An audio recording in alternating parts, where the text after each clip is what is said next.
আসসালামু আলাইকুম প্রিয় দর্শক, আজকে অষ্টমতম পয়েন্টে আপনাদেরকে নিয়ে আসলাম।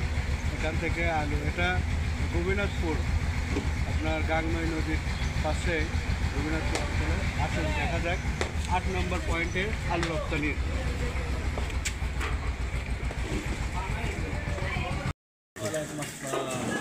ভাই, আজকে এই আলুগুলো কোথায় যাবে? আমার এটা মালয়েশিয়ায় যাবে। মালয়েশিয়ায় যাবে। আজকে কতটুকু যাবে? আজকে যাবে প্রায় 27 টন। 27 টন। 27 টন মতো যাবে। এটা আপনার কতদিন পর্যন্ত পাঠাবেন? এটা যায় প্রায় এখান থেকে প্রসেস করা পর্যন্ত প্রায় 35-36 দিন সময় লাগে। না, বলতেছি আরো কতদিন? আজকে ও আরও কতদিন মানে আমরা মাল করতে পারি? হ্যাঁ, মাল কতদিন পর্যন্ত রপ্তানি করবে? এখন এটা তো আমাদের ধরতে গেলে 12 মাসেই চলে আর কি। 12 মাসই 12 চলবে। মাসেই চলে, কিন্তু আপাতত এই যে বাজারে যে পাওয়া যাচ্ছে এটা দিয়ে চলতেছে, এরপর শেষ হয়ে গেলে স্টোর থেকে এই ধরনের প্রোডাক্ট। তা আলুর দাম কি বৃদ্ধি পেতে পারে?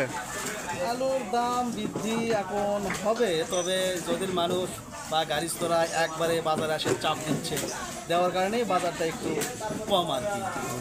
আর যদি ধীর গতিতে বা আস্তে আস্তে নিয়ে আসে তাহলে হয়তো বাজার একটু বাড়তে পারে। মানে আলুর আমদানিটা বেশি, আমদানিটাই বেশি, এই কারণেই বাজারটা একটু।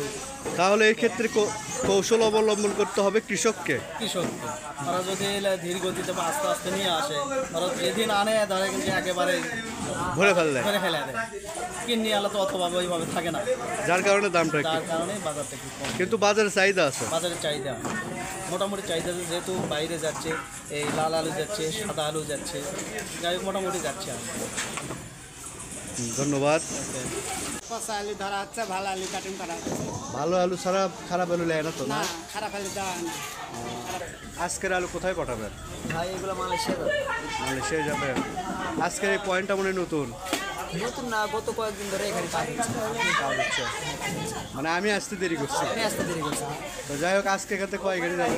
আজকে এখান থেকে সম্ভবত 2 গাড়ি যাবে। তো সামনে কি আলুর দাম বাড়বে? আলুর দাম বাড়তে পারে, কারণ কৃষকের আলু তো আস্তে আস্তে শেষ হয়ে যাচ্ছে, কিন্তু এই মালগুলো তো সারা বছরই যায়। আমরা সারা বছরই এগুলো কাজ করি।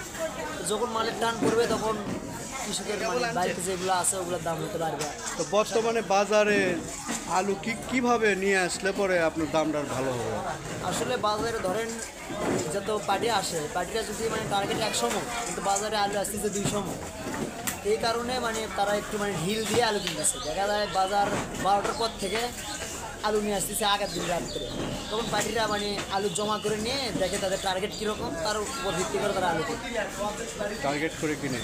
তো যদি আলুর দাম বৃদ্ধি পাওয়ার কৃষক আলুর দাম বৃদ্ধি চায় তাহলে আমদানি কমাতে হবে। হ্যাঁ, আমদানি কমাতে হবে, আর হাটের মানে যেদিন হাট করছে সেদিন আলু নিয়ে আসতে হবে কৃষকদের। অনহাটে আলু গাছে কিনে আলু নিয়ে আসে, মানে আলু আনা দেখেই আপনার ওই যে পার্টিরা আছে তারা মানে গা ছেড়ে দেয়, এই আলু আমদানি বেশি থেকে কম দাম দিয়ে আলু কিনে দেয়।